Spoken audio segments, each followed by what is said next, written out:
بسم الله الرحمن الرحيم. الحمد لله حمدا كثيرا طيبا مباركا فيه،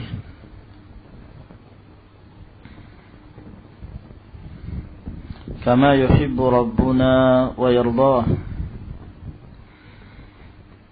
وأشهد أن لا إله إلا الله وحده لا شريك له، وأشهد أن محمدا عبده ورسوله، وصلى الله عليه وعلى آله وأصحابه وسلم تسليما كثيرا. أما بعد، قال شيخ الإسلام محمد بن عبد الوهاب رحمه الله تعالى: باب ما جاء في التنجيم. Bab yang menjelaskan tentang at-tanjim atau ilmu an-nujum, ilmu perbintangan, ilmu yang mempelajari tentang perjalanan bintang dengan berbagai macam jenisnya, dan ilmu tanjim terbagi menjadi dua bahagian: ilmu tasyir dan ilmu ta'thir. Ilmu at-tasyir, ilmu yang mempelajari perjalanan-perjalanan bintang. Maka dengannya kita mengetahui arah kiblat. Dengannya kita mengetahui waktu zawal dan seterusnya. Dengannya kita mengetahui awqatus salawat. Yang demikian ini boleh, dan bukan perkara yang dimakruhkan sama sekali. Yang kedua yang disebut dengan ilmu ta'thir, ilmu yang memberikan athar, yang mendatangkan pengaruh, yaitu ilmu yang mana keadaan-keadaan falak, keadaan-keadaan yang ada di langit, dengan perjalanan bintang-bintang tersebut dijadikan sebagai dalil dengan kejadian-kejadian yang ada di muka bumi. Dihubungkan, karena bintang ini seperti ini, gerakannya demikian, maka akan terjadi demikian di muka bumi. Dan yang inilah yang menjadi pembahasan beliau rahimahullah ta'ala, di mana mereka yang percaya dengan ilmu tanjim ini meyakini bahwasanya di sana ada pengaruh yang lain dari selain Allah Subhanahu wa taala di dalam menciptakan sesuatu, di dalam memunculkan sesuatu, kejadian-kejadian yang ada di muka bumi. Dari meninggalnya seseorang, ataukah akan lahirnya seseorang, ataukah akan diteruskannya peperangan, ataukah diadakan as-silm, perdamaian, dan seterusnya, dengan melihat dan meramal keadaan-keadaan atau perjalanan-perjalanan bintang. Yang inilah yang disebutkan oleh Rasulullah sallallahu alaihi wasallam salah satu cabang dari ilmu sihir. Man ikhtabasa syu'batan minan nujum faqad ikhtabasa syu'batan minas sihir zada ma zada. Dalam riwayat Abi Daud, Ibnu Majah dari hadis Abdullah bin Abbas, barang siapa yang mengambil manfaat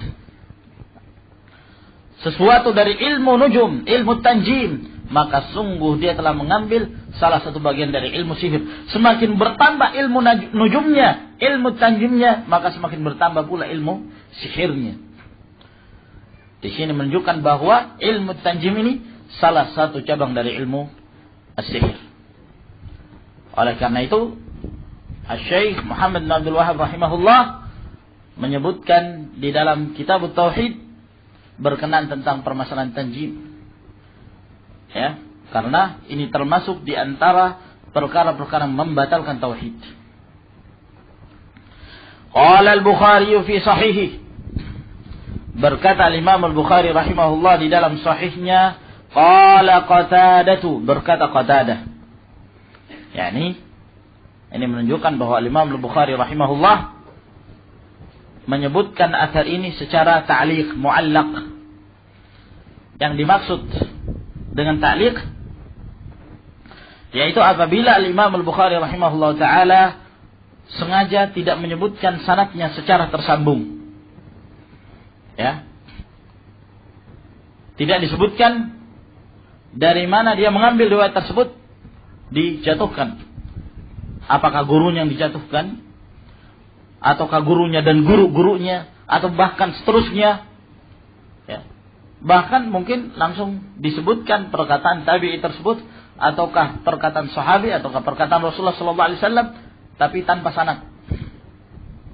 Biasanya Imam al-Bukhari menyebutkan ini di saat beliau memberikan judul-judul bab. Naam. Dan di antara kitab-kitab para ulama, kitab Al-Imam al-Bukhari rahimahullah ta'ala lah yang paling banyak terdapat di dalamnya hadis-hadis yang seperti ini, mu'allaq, hadis ta'liq. Adapun dalam Sahih Muslim sangat sedikit sekali. Ya, sebagian menyebutkan 12, sebagian menyebutkan 11. Itu pun kalau dihitung-hitung terjadi takrar, ada pengulangan sampai kepada 6 atau 5 saja. Naam. Tapi dalam Sahih Al-Imam Bukhari rahimahullah tersebar banyak. Namun perlu diketahui bahwa hadis-hadis ta'liq ini ya tidak termasuk ke dalam inti kitab. Tidak termasuk ke dalam inti kitab Sahih Al-Imam Al-Bukhari rahimahullah. Oleh karena itu tidak benar bagi kita menukil hadis mu'allaq yang tanpa disebutkan oleh Imam Bukhari dengan sanad yang tersambung, lalu antum sebutkan misalnya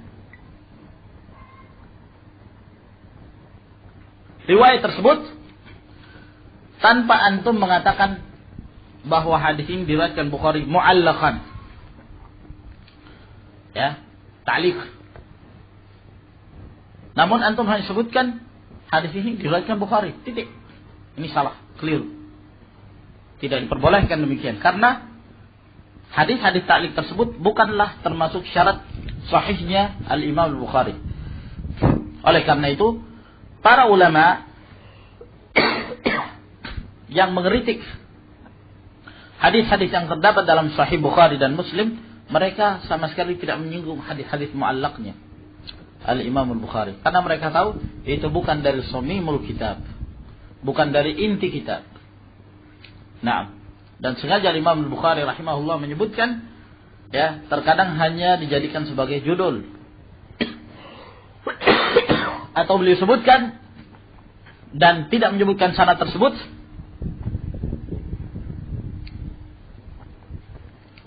karena hadis tersebut tidak marfu' misalnya, bukan perkataan Rasulullah sallallahu alaihi wasallam, seperti ini perkataan Qatadah, beliau sebutkan tanpa sanad. Karena syarat Sahih Al-Imam Al-Bukhari rahimahullah, beliau mensyaratkan marfu' sampai kepada Rasulullah sallallahu alaihi wasallam, apakah secara sharih jelas ataukah secara hukum. Nah, sehingga beliau tidak menyebutkan sanadnya. Beliau menamakan kitab beliau judul Sahih Al-Imam Al-Bukhari rahimahullah yang sebenarnya beliau namakan Al-Jami' As-Sahih Al-Musnad Al-Mukhtasar fi Ayyam Rasulullah sallallahu alaihi wasallam dan seterusnya. Al-Jami' As-Sahih Al-Musnad, makna musnad yaitu sampai kepada Rasulullah sallallahu alaihi wa alihi wasallam.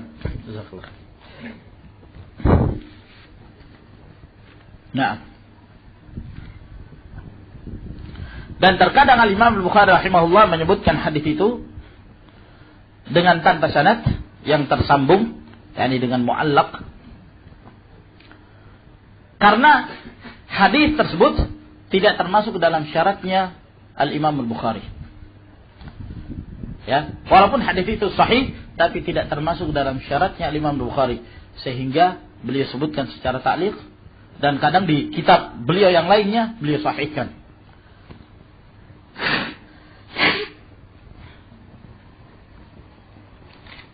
Naam. Qala Qatadah, berkata Qatadah Ibnu Di'amah Sadusi Abu Khattab Al-Basri rahimahullah taala thiqah, dan sebagian menuduh beliau terpengaruh pemikiran Al-Qadariyah. Kata beliau rahimahullah, khalaqallahu hadhihi an-nujuma li thalathin. Allah Subhanahu wa taala menciptakan bintang-bintang ini untuk 3 hal. Zinatan lis-sama, untuk menghiasi langit. Wa rujuman lisyayatin, dan untuk melempar para syaitan yang mencuri berita-berita dari langit. Wa alamatin yuhtada biha, dan sebagai tanda-tanda yang jadikan sebagai alat untuk membimbing kita dari sisi arah. Maka dengannya kita mengetahui bahwa ini arah kiblat, dan dengannya kita mengetahui bahwa ini waktu al-isya dan seterusnya. Maka dengan inilah yang diizinkan di dalam syarak untuk menggunakan bintang-bintang tersebut sebagai perhiasan, rajm syayatin, demikian pula sebagai alamat. Wa alamatin wa bin najmihum yahtadun, dan dengan bintang itulah mereka mendapatkan bimbingan, yakni bimbingan dari sisi arah. Mereka mengetahui itu. Faman ta'awwala fiha ghaira dzalika akhta'a, barang siapa yang mentakwil, yang membawa kepada selain itu, maka sungguh dia telah keliru. Wa adha'a nasibah, dan dia telah menyanyiakan bahagiannya. Wa kallafa ma la ilma lahu bihi, dan dia membebani dirinya dengan apa yang dia tidak memiliki ilmu dengannya. Intah. Nah, kata beliau selain itu tidak diperbolehkan. Hadis ini yang disebutkan oleh Imam Bukhari secara ta'liq juga diriwayatkan oleh Abdul Razzaq, Abd bin Humaid, Ibnu Jarir, Ibnu Al-Munzir, dan selain mereka. Nah, di luar Sahih Al-Imam Al-Bukhari rahimahullahu taala. Maka di sini menunjukkan bahwa ilmu nujum sudah ada di zaman Qatadah, bahkan sebelumnya telah ada. Dari kalangan para tukang sihir, mereka juga mempelajari, di antara cara-cara mengetahui sihir tersebut adalah dengan mempelajari ilmu at-tajim. Sebagaimana yang pernah kita sebutkan dari keadaan Herakl, raja Romawi. Di samping dia seorang raja, dan di samping dia seorang yang membaca kitab, dia juga mempelajari ilmu at-tajim, mempelajari ilmu sihir. Nah, dengan itu dia mengetahui adanya suatu kejadian di muka bumi dengan tanda-tanda yang ada di langit. Ini menunjukkan bahwa masyhur di kalangan mereka, bahkan sebelum diutusnya Rasulullah sallallahu alaihi wasallam, telah masyhur ilmu seperti ini di kalangan tukang sihir. Wa kariha Qatadah ta'alluma manazilil qamar, dan Qatadah rahimahullah tidak menyukai atau membenci untuk mempelajari kedudukan bulan. Nah, mungkin yang beliau khawatirkan adalah saddun lidzari'ah. Jangan sampai terarah kepada ilmu, mempelajari ilmu at-ta'thir dengan mengetahui manazilul qamar. Naam. Walam yurakhis Ibnu Uyainah fihi, dzakarahu harbun anhuma. Dan Ibnu Uyainah tidak memberikan keringanan dalam hal mempelajari manazil qamar, kedudukan bulan. Nah, telah disebutkan oleh Harb dari keduanya. Yang dimaksud di sini Harb bin Ismail Abu Muhammad Al-Kirmani, termasuk salah seorang dari murid Al-Imam Ahmad bin Hanbal rahimahullahu ta'ala. Wa rakhasa fi ta'allumil manazil Ahmad wa Ishaq. Adapun Ahmad bin Hanbal dan Ishaq bin Rahuya, Ishaq bin Ibrahim bin Makhlad rahimahumallahu ta'ala membolehkan. Nah, walhasil selama mempelajari kedudukan bulan tersebut tidak menyebabkan terseretnya mereka ke dalam ilmu at-ta'thir, maka asal hukumnya boleh. Ya. Dan para ulama yang dinukilkan dari mereka bahwa mereka melarang yang demikian dibawa pada kekhawatiran mereka. Jangan sampai tatkala mereka mempelajari ilmu perbintangan tersebut, mempelajari kedudukan bulan, mengantarkan mereka untuk terjatuh ke dalam ilmu at-tanjim yang diharamkan oleh Rasulullah sallallahu alaihi wasallam. Wa an Abi Musa qala Rasulullah sallallahu alaihi wasallam, dari Abu Musa Al-Asy'ari, beliau berkata, bersabda Rasulullah sallallahu alaihi wasallam, "Thalathatun la yadkhuluna al-jannata." Ada 3 golongan yang mereka tidaklah masuk ke dalam surga. Mudminul khamri. Yang pertama adalah yang senantiasa minum khamr. Wa musaddiqun bisihri, dan membenarkan sihir. Di antaranya membenarkan ilmu at-tanjim. Wa qati'ur rahim, dan yang memutus tali silatu ar-rahim. Naam. Rawahu Ahmadu wa Ibnu Hibban fi sahihihi. Diriwayatkan oleh Imam Ahmad dan Ibnu Hibban di dalam sahihnya. Namun disebutkan sini di catatan kaki bahwa Asy-Syaikh Al-Albani rahimahullah taala melemahkan riwayat ini. Ya. Melemahkan riwayat ini. Dan hadis ini menjelaskan kepada kita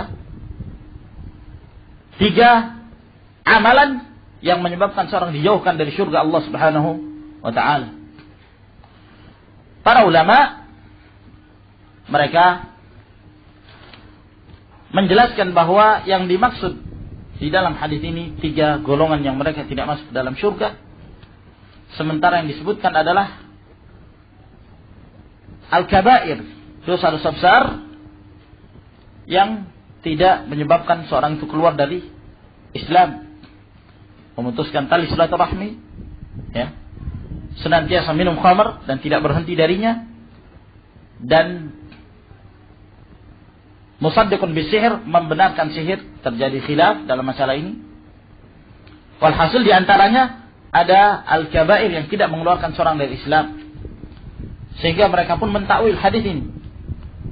3 golongan yang tidak masuk ke dalam surga, maksudnya la yadkhulunal jannata dukhulan awwaliyan. Ya. Mereka tidak masuk ke dalam surga, tidak tergolong orang-orang yang awal masuk ke dalam surga, karena mereka akan dilemparkan terlebih dahulu ke dalam neraka, lalu kemudian mereka dibersihkan, lalu setelah itu dimasukkan ke dalam surga. Nah, atau yang dimaksud hadis ini adalah orang-orang yang menganggap halal perbuatannya. Dia menganggap halal minum khamr, menganggap halal memutuskan tali silaturahmi.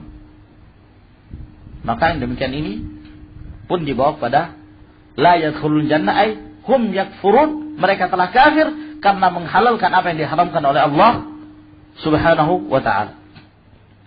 Dan Al-Imam An-Nawawi rahimahullah ta'ala yang paling sering dalam mentakwil hadis-hadis tersebut.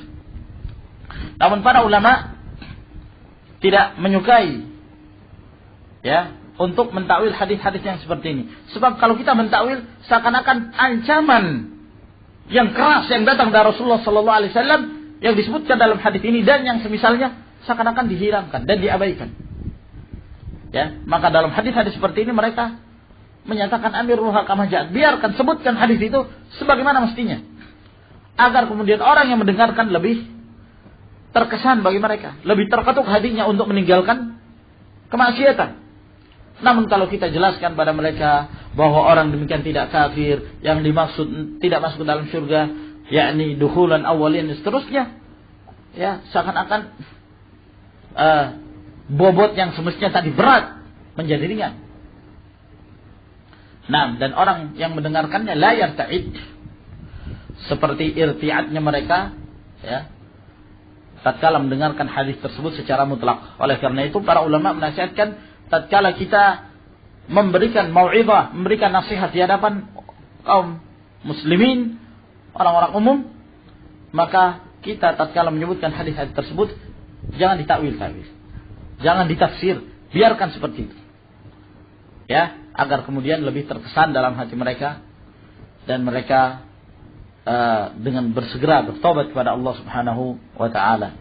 Walhasil disebutkan hadis ini syahidnya adalah pernyataan musaddiqun bisihir. Sebab ilmu tanjim termasuk dalam salah satu jenis sihir. Namun hadis ini sebagaimana yang telah kita sebutkan tadi dilemahkan oleh Al-Albani rahimahullahu ta'ala. Wallahu a'lam bishawab. Ila huna ya ikhwan.